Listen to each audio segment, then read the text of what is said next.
بسم اللہ الرحمن الرحیم۔ اللہ تعالیٰ کی طرف سے جب رسول کریم صلی اللہ علیہ وسلم کو دین اسلام کی تبلیغ کا حکم ہوا تو آپ صلی اللہ علیہ وسلم نے اپنے گھر سے اس کام کا آغاز کیا۔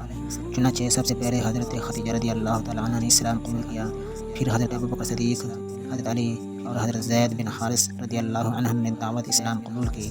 ان کے بعد رفتہ رفتہ خفیہ طور پر تبلیغ اسلام کے نتیجے میں بہت سے مرد خواتین دائرہ اسلام میں داخل ہونا شروع ہوئے۔ چونکہ اسلام کی تبلیغ کا کام خفیہ انداز سے ہو رہا تھا، اس لیے عبادت بھی چھپ کر کی جاتی تھی۔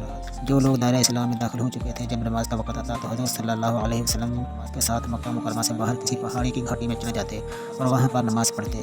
یہ سب کچھ اس لیے چھپ کر کیا جاتا تھا تاکہ کفار مکہ مسلمان ہونے والوں کو نقصان نہ پہنچائیں اور ان کو مسلمانوں کی تعداد کا علم نہ ہو، وہ تبلیغ کے کام میں مشکلات پیدا نہ کریں۔ 3 سال تک مسلمان گھاٹی میں چھپ کر نماز پڑھتے رہے۔ سیرت ابن ہشام جلد اول۔ علانیہ تبلیغ کا حکم۔ پھر وہ وقت آیا کہ جب اللہ تعالیٰ کی طرف سے آپ صلی اللہ علیہ وسلم کو علانیہ تبلیغ کرنے کا حکم دیا گیا۔ چنانچہ آپ کوہ صفا پر تشریف لائے اور بلند آواز سے ہر ایک قبیلہ کا نام لے کر بلایا۔ آواز سن کر سب لوگ جمع ہو گئے تو آپ صلی اللہ علیہ وسلم نے فرمایا، تم سب مجھے بتاؤ کہ تم مجھے سچا سمجھتے ہو یا جھوٹا؟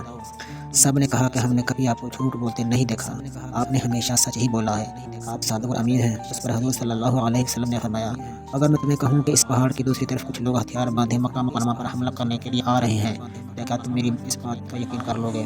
سب نے کہا کہ ہم ضرور یقین کر لیں گے۔ آپ صلی اللہ علیہ وسلم نے کبھی جھوٹ نہیں بولا۔ آپ صلی اللہ علیہ وسلم نے اس کے بعد سب لوگوں کو دین قبول کرنے کی دعوت دی، جسے سن کر سب مذاق اڑانے لگے۔ بہت سے لوگ برہم ہوئے، جن میں ابو لہب بھی شامل تھا۔ یہ سب لوگ خفا ہو کر واپس اپنے اپنے گھر کی طرف روانہ ہو گئے۔ مدارج النبوہ جلد 2۔